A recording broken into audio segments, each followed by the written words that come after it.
سلام دوستان که این ویدیو به اندازه فیلمی که میخوام بهتون معرفی بکنم شاد و دلگرم کننده باشه. پس جایی نرید و با من بمونید که فیلم باحال بهتون معرفی بکنم.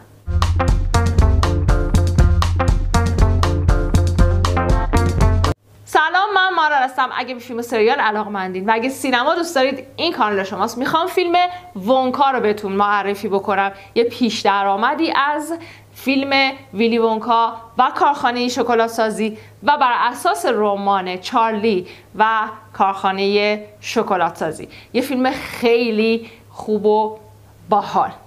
میگم باحال به خاطر اینکه فیلم موزیکاله و موزیکال در واقع کلاسیک موزیکال یه جورایی طرفدار خودش رو توی جهان داره و هیچ جوری هم نمیشه از سینما حذفش کرد. من به شخصه فیلم موزیکال دوست ندارم، اما این فیلم باحاله. میدونین چرا؟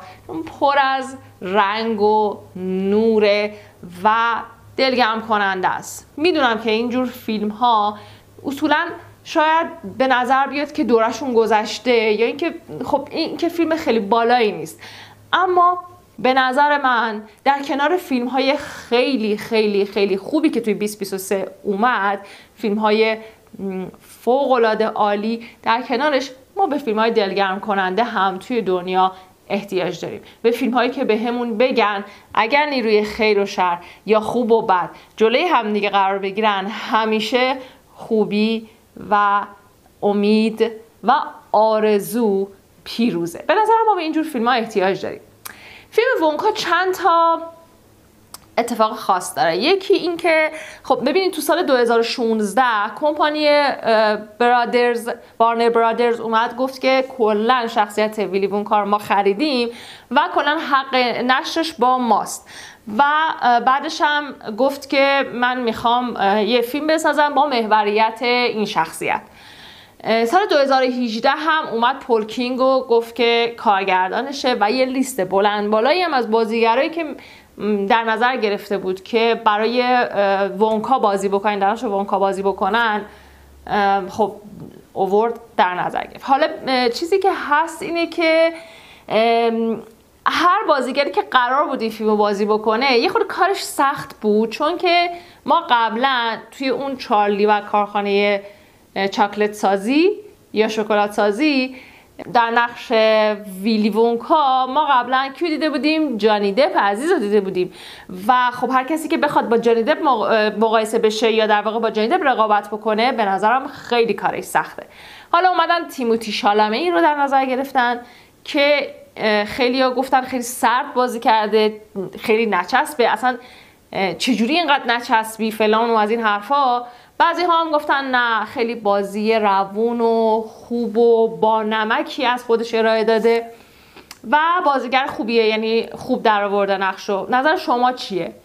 من یه خورده سوسو بودم، یعنی بعضی جاها خوشم میاد از بازیش و بعضی جاها میگفتم که خب چرا جانی دپ نیست، یعنی یه جورایی یه خورده بین این دوتا مونده بودم. کار خوبی هم نیست ولی خب دیگه کارش هم نمیشه کرد.